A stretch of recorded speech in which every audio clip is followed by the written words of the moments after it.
Ahora comienza Difundiendo lo Nuestro, un programa de información general de la Iglesia Evangélica Asamblea de Dios, comprobante de inscripción de culto número 248, escala de pastores, evangelistas y obreros de nuestro ministerio, música, avances, enseñanzas bíblicas y predicaciones. 90 minutos de un programa de relevancia informativa. Difundiendo lo Nuestro, por Radio Crisol 93.5.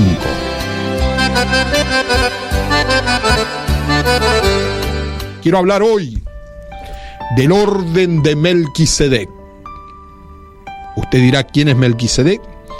En el transcurso del discurso estaré mencionando o dando más pista, como decimos.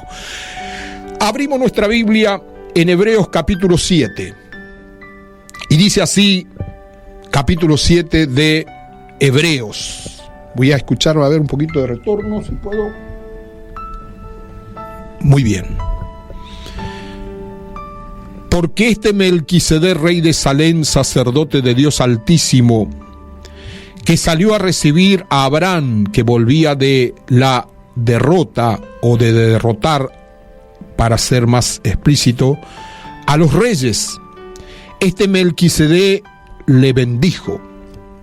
Versículo 2, estoy mencionando Hebreos capítulo 7, a quien asimismo dio Abraham los diezmos de todo, cuyo nombre significa primeramente el nombre de Melquisedec, rey de justicia y también rey de Salem, esto es rey de paz. Versículo 3, sin padre, sin madre, sin genealogía, que no tiene principio de día ni fin de vida, sino hecho semejante al Hijo de Dios, permanece sacerdote para siempre. Considera pues cuán grande era este, a quien aún Abraham, el patriarca, dio el diezmo del botín. Ciertamente, de entre los hijos de Leví reciben el sacerdocio, tienen mandamiento de tomar del pueblo los diezmos según la ley, es decir, de sus hermanos, aunque estos también hayan salido de el lomo o de la descendencia de Abraham. Pero aquel cuya genealogía no es contada entre ellos, tomó de Abraham los diezmos y bendijo al que tenía la promesa. Y sin discusión alguna, el menor es bendecido por el mayor. Y aquí ciertamente reciben los diezmos hombres mortales, pero allí uno de quien se da testimonio de que vive. Y por decirlo así, en Abraham pagó el diezmo también Leví, que reciben los diezmos, porque aún estaba en el lomo de su padre cuando Melquisedec le salió al encuentro. Si pues la perfección fuera por el sacerdocio levítico, porque bajo él recibió el pueblo la ley, ¿qué necesidad habría aún de que se levantase otro sacerdote según el orden de Melquisedec, y que no fuese llamado según el orden de Aarón? Porque cambiado el sacerdocio, necesario es que haya también cambio de ley. Y aquel de quien se dice esto es de otra tribu, del cual nadie sirvió al altar, porque manifiesto es que nuestro Señor Jesucristo vino de la tribu de Judá, del cual nada habló Moisés tocante al sacerdocio. Y esto es aún más manifiesto si ha sido o es semejante a Melquisedec, o se levanta un sacerdote distinto, no constituido conforme a la ley del mandamiento acerca de la descendencia, sino según el poder de una vida indestructible. Pues se da testimonio de él, diciendo: tú eres sacerdote para siempre, según el orden de Melquisedec. Queda pues abrogado el mandamiento anterior a causa de la debilidad e ineficacia, pues nada perfeccionó la ley, y de la introducción de una mayor esperanza, por lo cual nos acercamos a Dios. Por lo que terminamos de leer en estos pasajes de el libro de Hebreos, entendemos que habían dos clases de órdenes sacerdotales. Por un lado, describe el escritor de los Hebreos la orden de Melquisedec y hace alusión a el padre en la carne del pueblo judío, que es Abraham. Luego menciona la orden de Aarón, hermano mayor de Moisés, que vino mucho tiempo después. Encontramos en las Escrituras dos clases de órdenes: la orden de Aarón y la orden de Melquisedec. Las divisiones de estas órdenes tienen que ver justamente con el sacerdocio.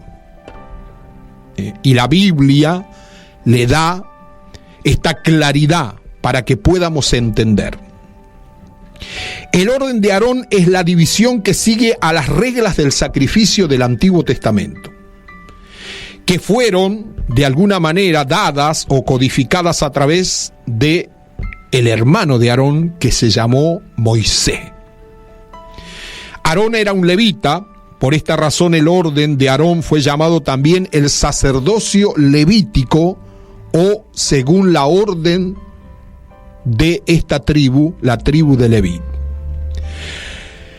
Y si hacemos un poco de historia, podemos mencionar, para más o menos entender a qué me quiero referir en esta oportunidad.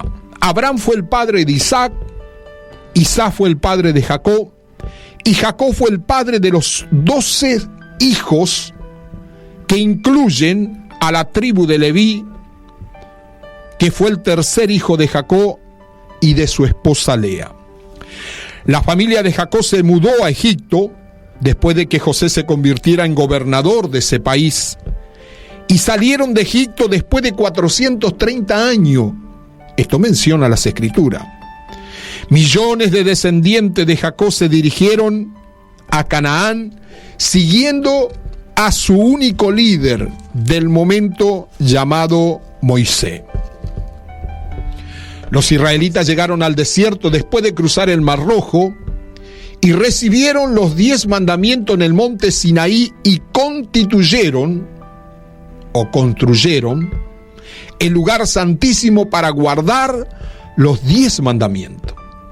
Entonces el sumo sacerdote que estuvo a cargo de ofrecer sacrificios a Dios en ese momento fue nada más y nada menos que Aarón, hermano mayor de Moisés, de la tribu de Leví, a la que pertenecían tanto él como sumo sacerdote, como también su hermano.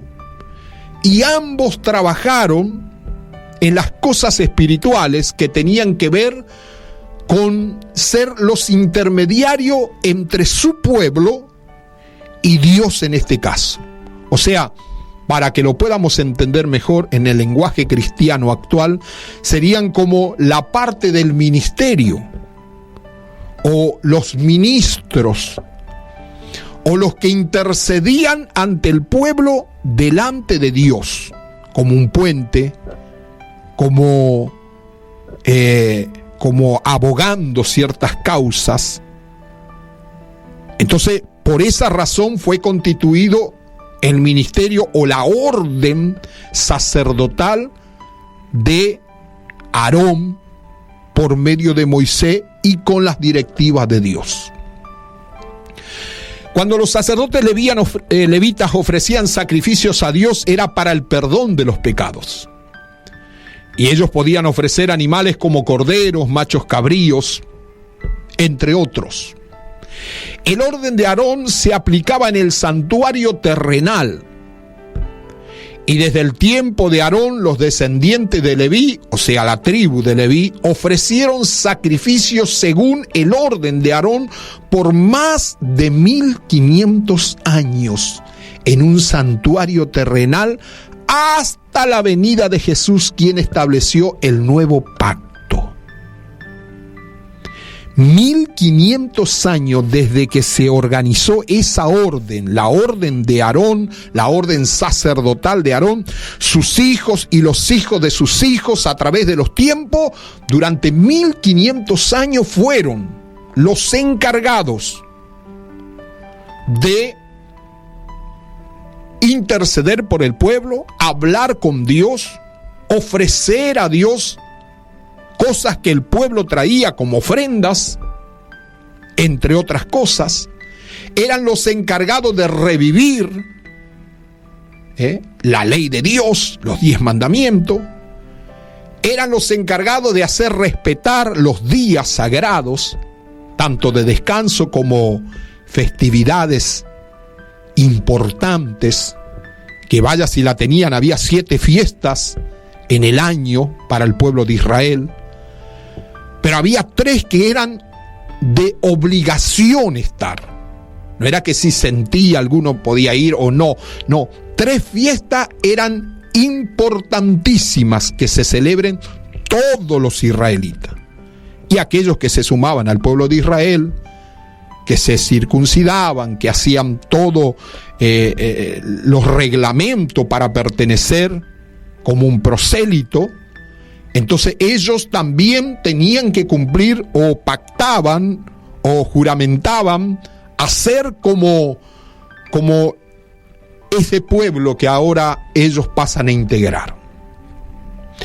Ahora dejamos un poquito ahí, porque esos 1500 años, desde Aarón, desde Moisés, desde que Dios llama a ellos, desde Egipto y por la tierra del desierto hasta llegar a la tierra de Canaán, durante 1500 años, hasta que vino Jesús.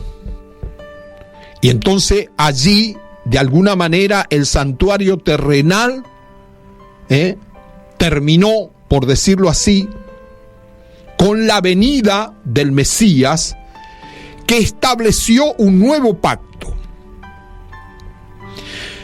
Ahora quiero apuntar a mencionar, según lo que tengo aquí anotado, el orden de Melquisedec, porque hemos mirado el orden de Aarón ahora, o el orden sacerdotal de Aarón, las funciones que cumplía, quién era Aarón, y durante el tiempo que hicieron esta tarea. Ahora el orden de Melquisedec, que hemos empezado, comenzamos leyendo Hebreos capítulo 7, entonces dice así, que además del orden de Aarón, la Biblia hace referencia al orden de Melquisedec, que es, según describe el escritor de los Hebreos, es más perfecto. Y aún describe que Cristo, nuestro Señor, no es de la orden de Aarón, a pesar de ser el del pueblo de Israel, sino que es sumo sacerdote, estoy hablando de Cristo, según el orden de Melquisedec. Y dice precisamente Hebreos capítulo 6, verso 19,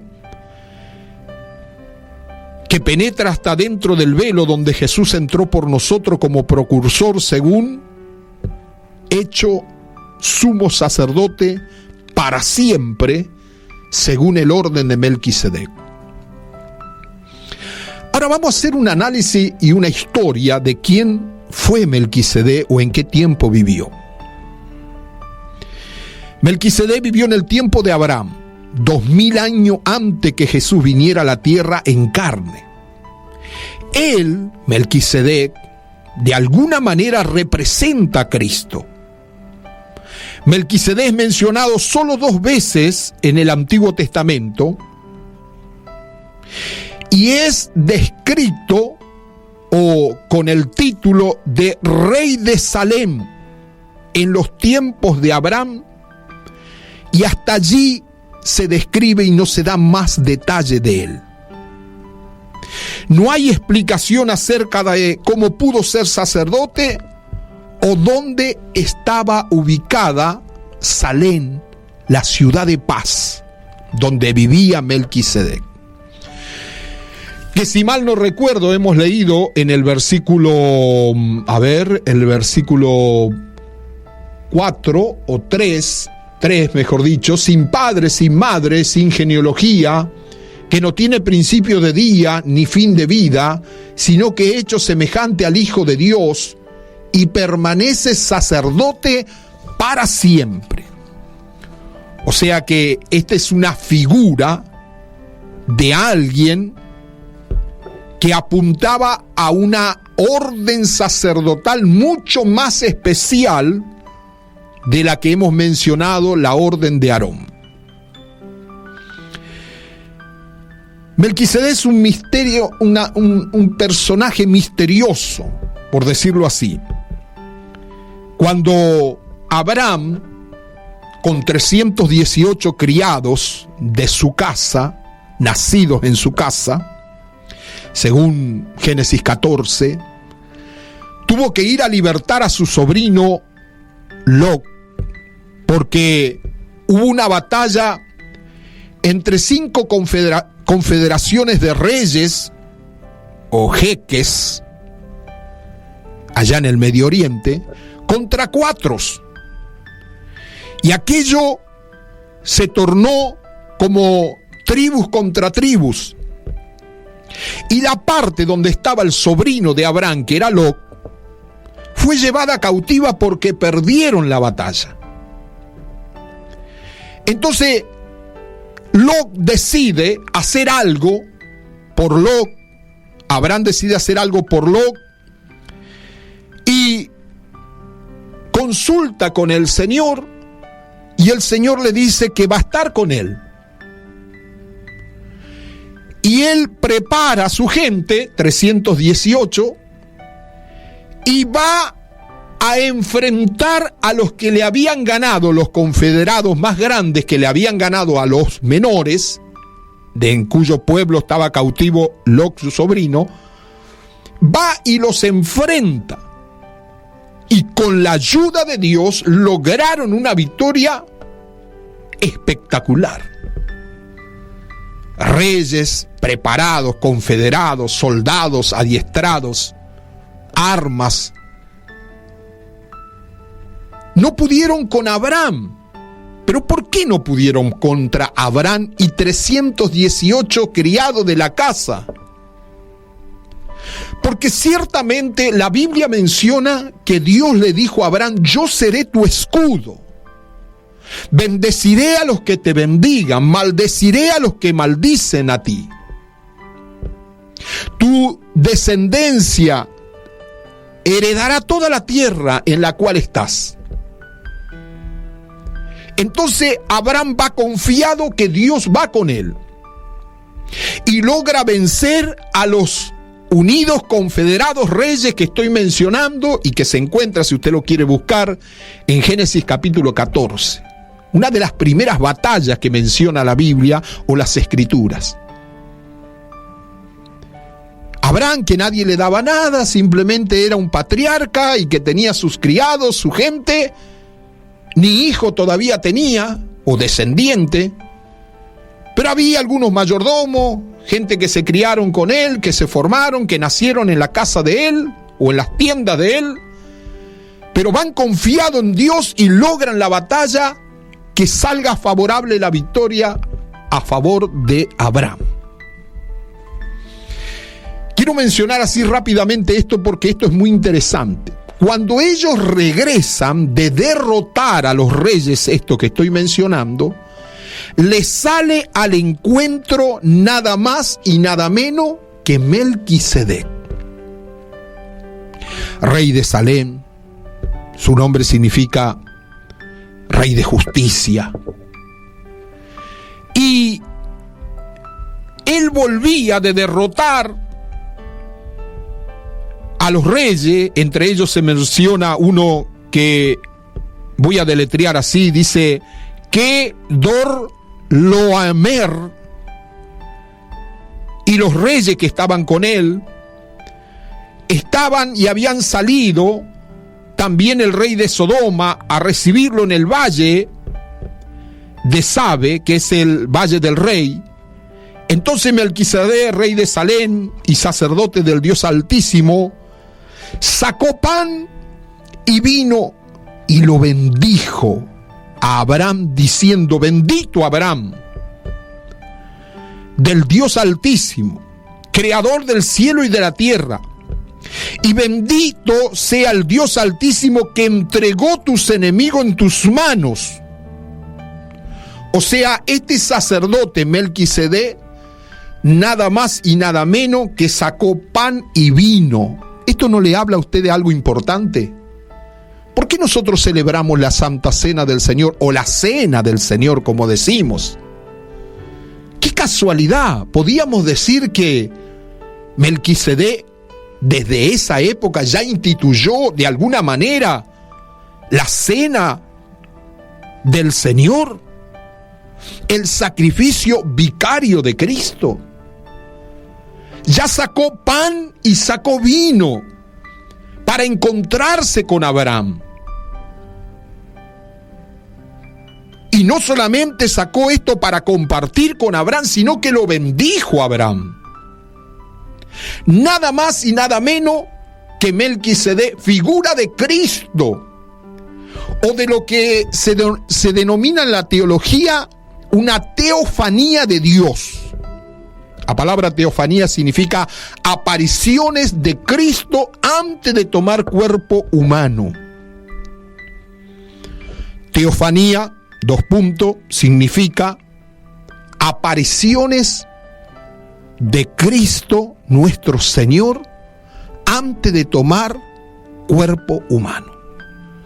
Y hemos leído que Melquisedec no tiene padre, no tiene madre, no tiene genealogía, es sacerdote para siempre, según su orden. Saca pan y saca vino para compartir con Abraham. Esto usted lo puede encontrar en Génesis capítulo 14, del versículo 17 al 20. Saca pan y saca vino. El pan simboliza para nosotros los cristianos hasta el día de hoy el cuerpo de Cristo, que fue molido por nuestros pecados, que lo celebramos una vez por mes según nuestro criterio, o a nosotros nos dieron a entender de esa manera, todas las veces, dijo Pablo,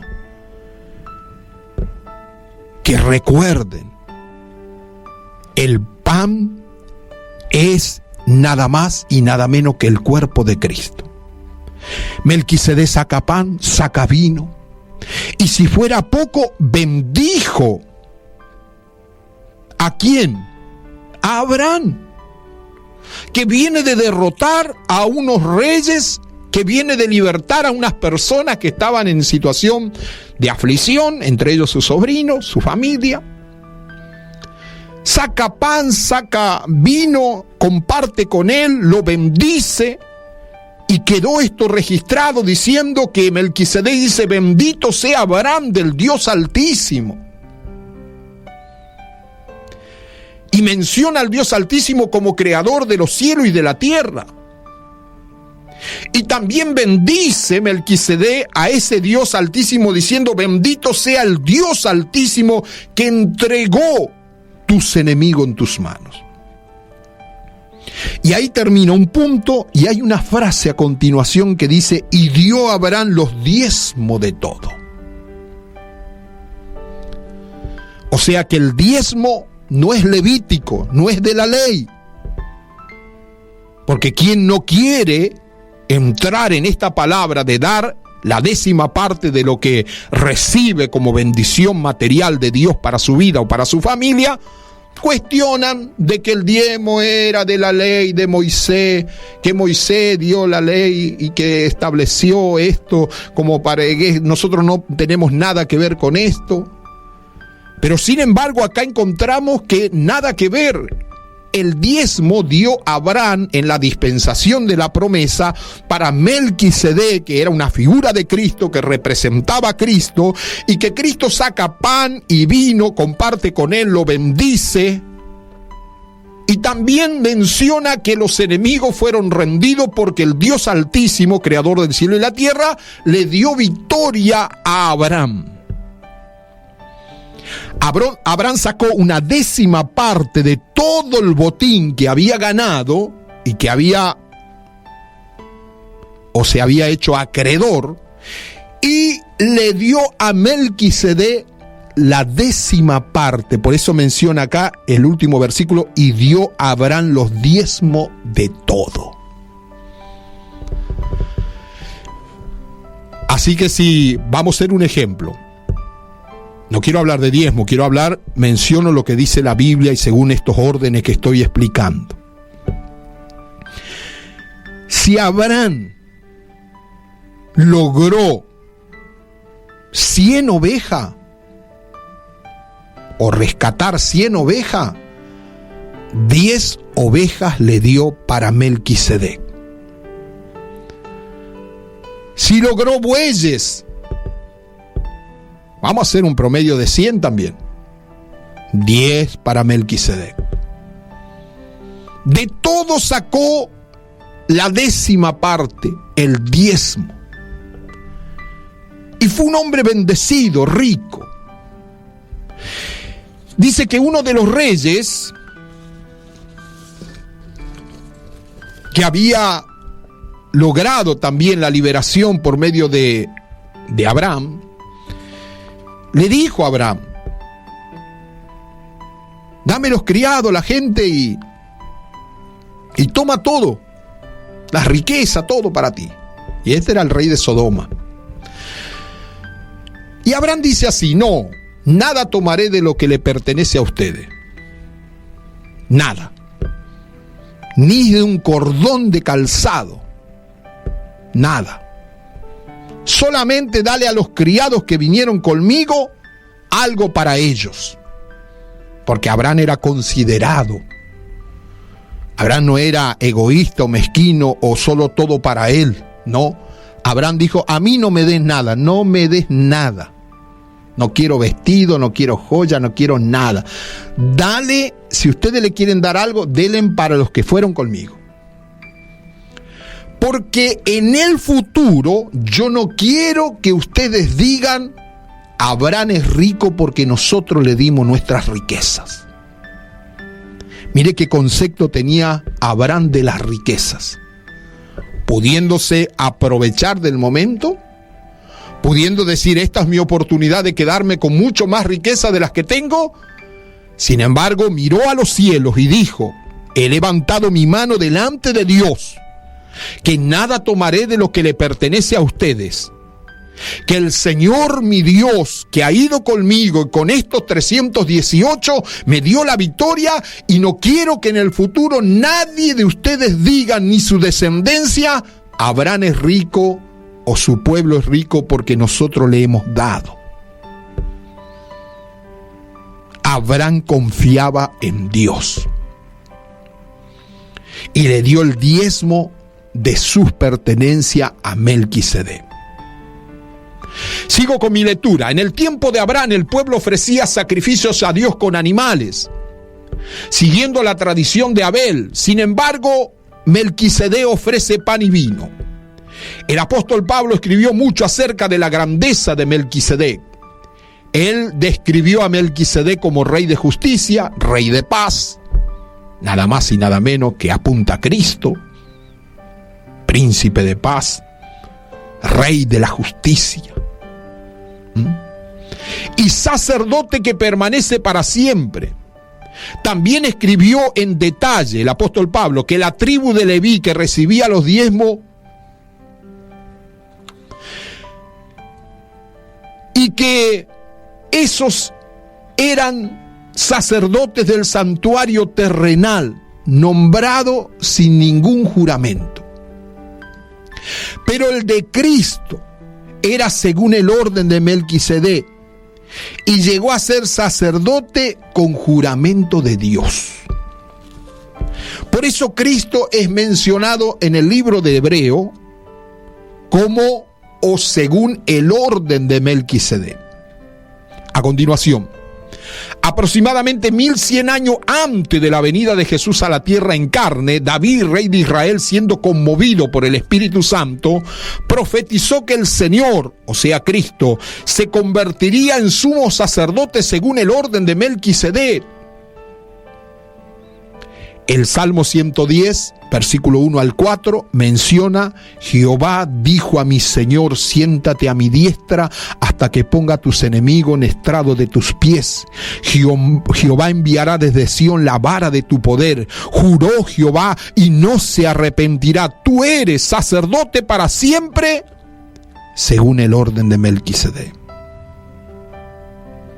O sea que David mismo, 1100 años antes que aparezca Cristo, ya profetizó. Y esta es la segunda parte que aparece en el Antiguo Testamento. La primera que mencioné de Abraham y esta. Este era el orden de Melquisedec, o del sacerdocio de Cristo según el orden de Melquisedec.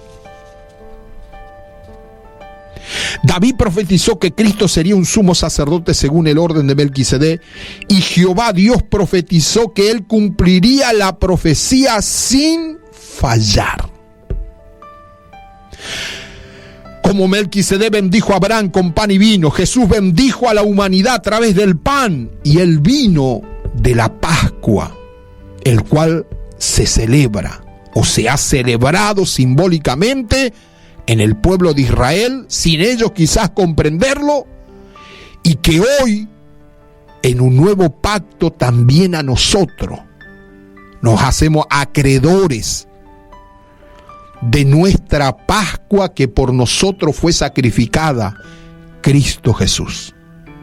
Por eso Pablo dice: celebrar la Pascua con sinceridad de corazón, sin hipocresía, sin nada que contamine, sin levadura. Celebren la Pascua porque la Pascua de ustedes, Cristo, ya ha sido sacrificada por nosotros. Y la Biblia menciona en Mateo 26, 17 al 28, que prepararon la Pascua y mientras comían, tomó Jesús el pan, bendijo, lo partió y dio a los discípulos. Dijo: tomad, comed, este es mi cuerpo. Y tomando la copa, entre comillas, vino, y habiendo dado gracia, dijo: bebed de ellas todo, esta es mi sangre del nuevo pacto, que por mucho es derramada para remisión de pecados.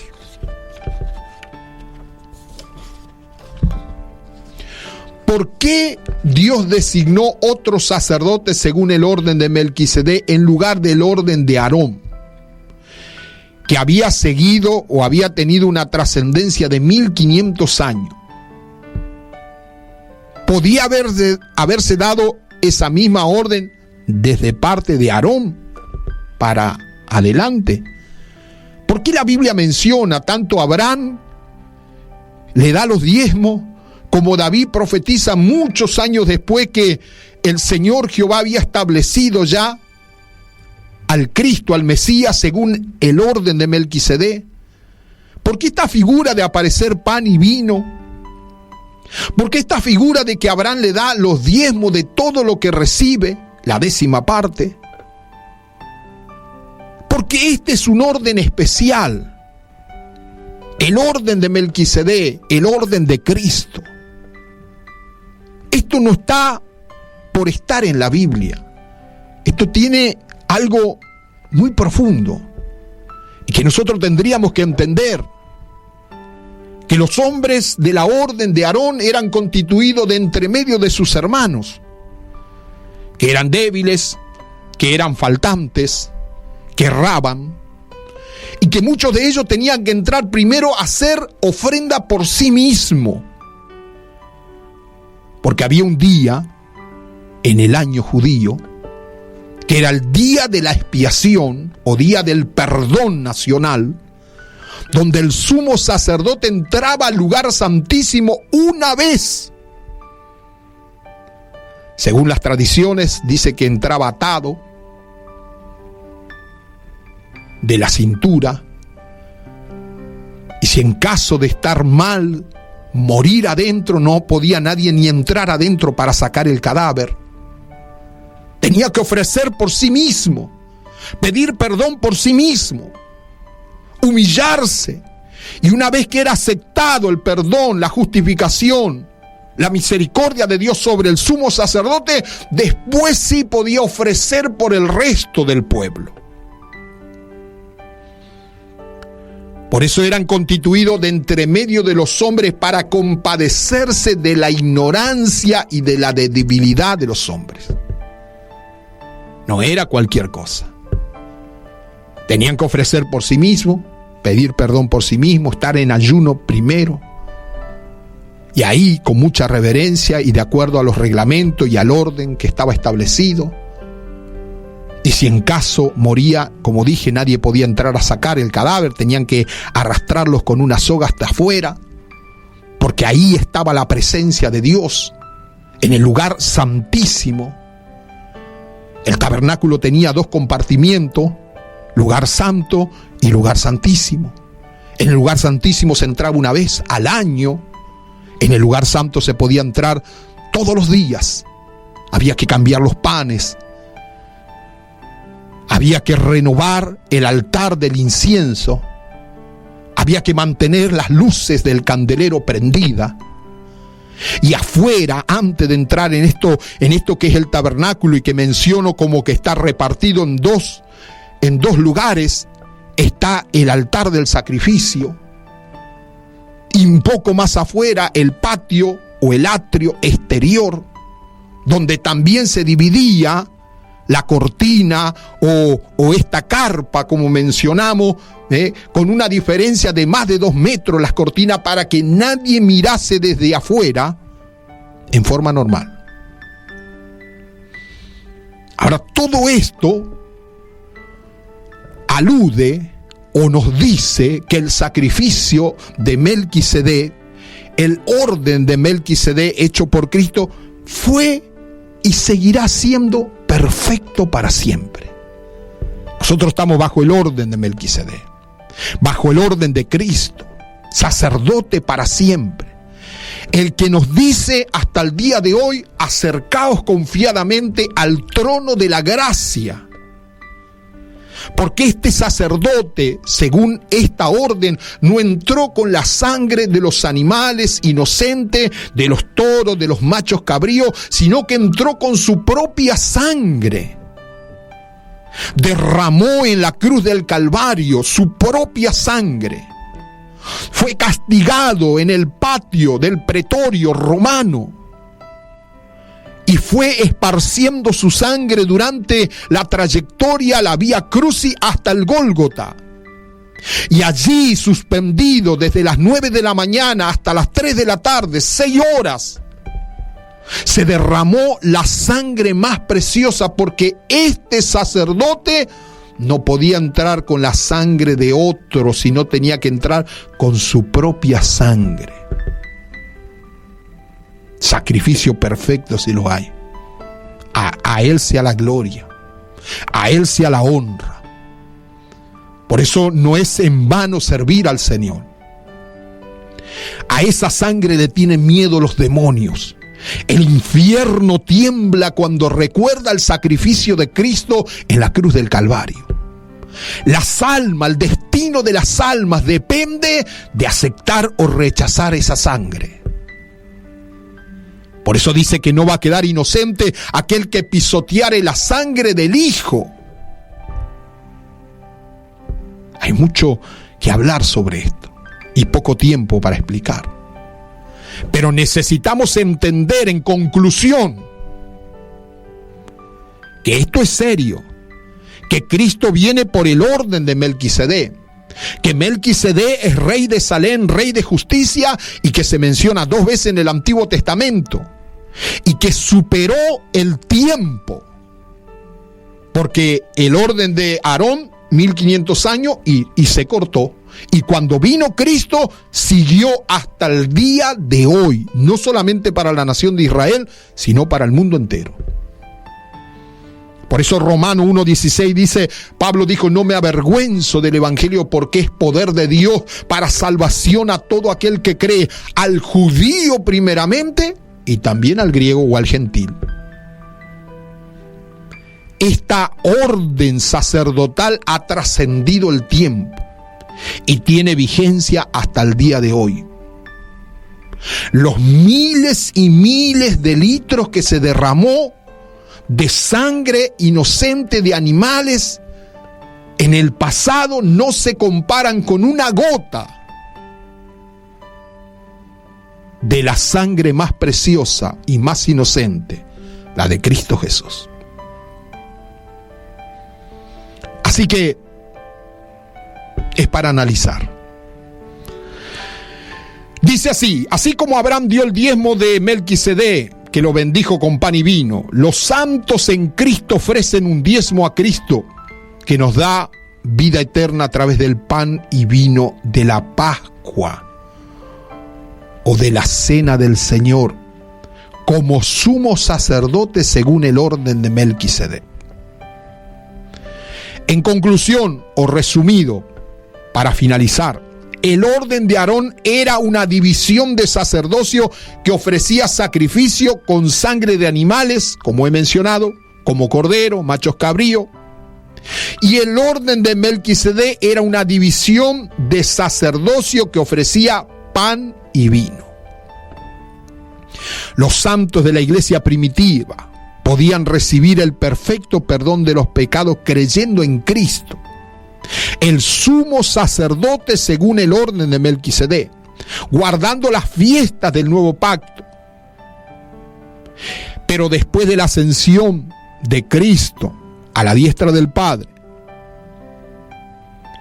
y después de la muerte de los apóstoles, en el año 325 después de Cristo se abolió la Pascua judía, porque ellos fueron esparcidos, y quedó establecido, se terminó esa tradición y comenzó un nuevo orden. ¿Cuál orden? El de pan y vino. Así que esto permanece hasta el día de hoy con nosotros. Donde quiera que va alguien a predicar de Cristo como el único mediador entre Dios y los hombres, se sigue estableciendo el pan y el vino como un recordatorio. Pablo dijo: hace esto en memoria de mí, en memoria del Señor, porque él recibió del Señor.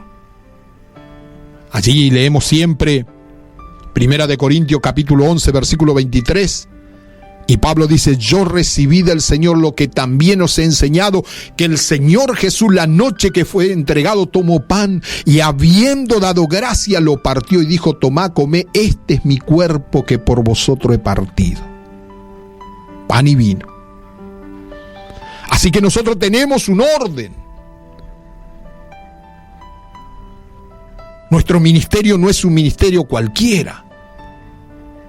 No fuimos llamados por hombre alguno, fuimos llamados y constituidos por Dios, según Cristo, como sumo sacerdote, o como dice el libro de los Hebreos, sumo pontífice, el más elevado de los puestos ministeriales,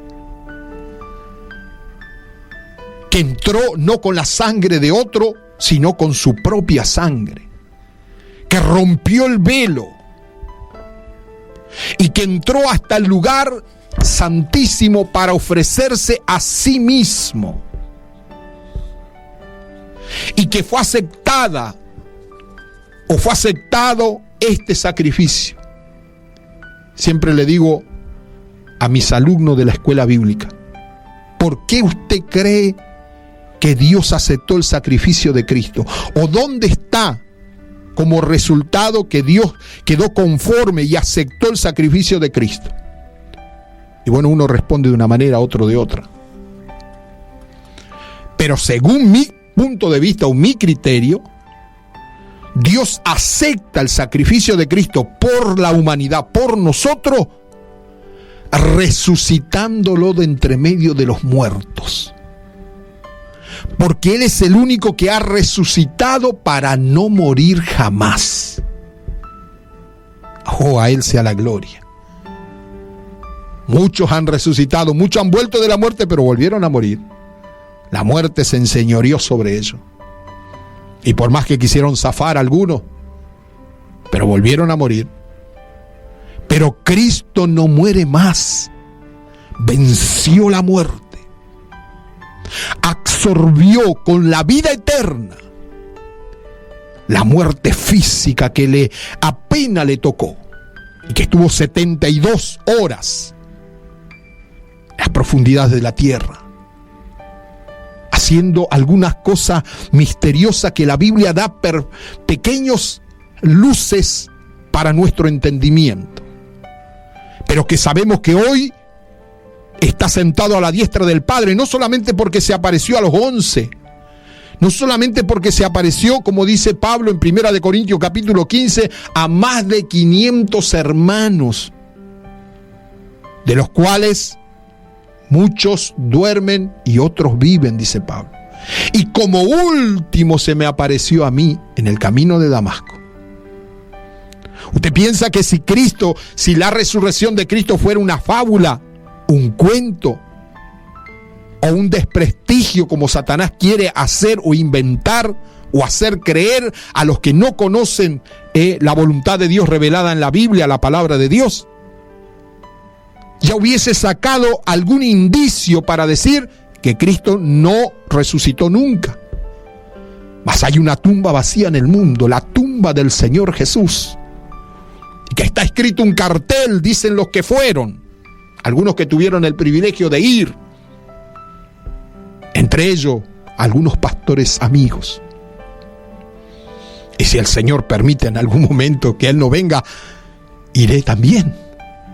Hay un cartel ahí arriba que dice así, en latín, está en inglés, está en español: no busquéis entre los muertos al que vive. Él no está aquí. Ha resucitado. Ha resucitado, y por eso tenemos garantía de lo que estamos diciendo. Por eso seguimos predicando. Por eso decimos que en Cristo hay salida, en Cristo hay salvación, en Cristo hay sanidad, en Cristo hay liberación, en Cristo hay poder. Porque según su sacerdocio ha sido y es el más perfecto de los sacrificios que se hicieron por la humanidad. Trasciende los tiempos, trasciende las culturas, trasciende el universo entero.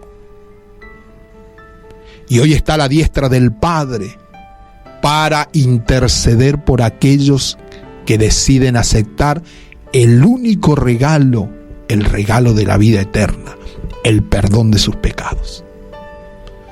Por eso en este mediodía hay victoria, dice el Espíritu Santo. Hay victoria en el nombre de Jesús. Hay salida para aquellos que se encuentran en una encrucijada, en un lugar donde aparentemente no hay esperanza alguna. El Señor dice: hay esperanza. Jesús dice: hay esperanza. El Señor sigue diciendo: no está todo perdido. Yo he dado mi vida por ti. Yo te tengo en gran estima. Tú estás esculpido en la palma de mi mano. Las puertas del infierno no prevalecerán contra la iglesia. El que se levante contra el Señor no va a prevalecer, porque el Señor es poderoso. A Él sea la gloria. A Él sea la honra. A Él sea la alabanza. Señor, te damos gracias. Gracias porque en las Escrituras hemos encontrado revelado que tú eres sacerdote para siempre según el orden de Melquisedec. Que los sacerdotes constituidos a través de Aarón hicieron la tarea durante un tiempo, pero después cesaron, no siguió adelante. Mas a partir del momento que tú te hiciste cargo de esta tarea, estás para interceder por los que vienen a ti. Tu palabra dice que tú eres la puerta. Tu palabra dice que tú eres el camino, la verdad y la vida. Tu palabra dice que el que a ti viene, tú no le echas fuera. Tu palabra dice y nos revela que todo lo que tenía que ver con simbología, con cosas que leemos en el Pentateuco o en la Torá hebrea. Todo apuntaba a ti, el único sacerdote para siempre, cuyo orden no será abolido ni dejará de ser, sino que permanecerá para siempre. Gracias te damos. Gracias te damos por sentir la salvación. Y si alguno no está seguro de su salvación, Señor, este es el momento para que tú le toques. Este es el momento para que muchos abran su corazón y rindan su vida a ti. Yo soy tu siervo y he predicado tu palabra según tu espíritu me ha dado para hablar. Toda la gloria es para ti. Tu palabra dice que está establecido que el hombre muere una vez y después el juicio. Mas todos aquellos que hemos aceptado a ti, este sacrificio perfecto una vez y para siempre, este sacrificio que no tenemos que añadirle nada. Tu palabra dice que ya no hay condenación para los que están en Cristo Jesús. Gracias te damos. Gracias te damos. Perdona los pecados de los que se acercan a ti pidiéndote misericordia. Perdona, dale una oportunidad más, Señor. Anota su nombre en el libro de la vida. Dale seguridad de lo que están haciendo. Enséñanos a través del Espíritu Santo que esto es serio, que esto es verdadero, que no hay forma de alterar nada de lo que ya quedó establecido para siempre. Gracias te damos. Toda la gloria es para ti. Tú entraste una vez y para siempre, con tu propia sangre. Nadie podrá pisotear tu sangre sin salir con consecuencias. Ayúdame a proclamar tu sangre todos los días de mi vida. Ayúdame a seguir predicando, cantando y adorando tu nombre, diciendo que no hay otro en quien podamos ser salvos sino a través de ti, Señor Jesucristo. Gracias te doy. En el nombre de Jesús. Amén y amén. Esto ha sido todo por hoy. No te pierdas nuestro próximo programa, de lunes a viernes de 12 a 13:30 horas, por FM Crisol y en todas las redes sociales. Agradecemos a todas las emisoras que nos retransmiten. Por su atención, muchísimas gracias y será hasta entonces.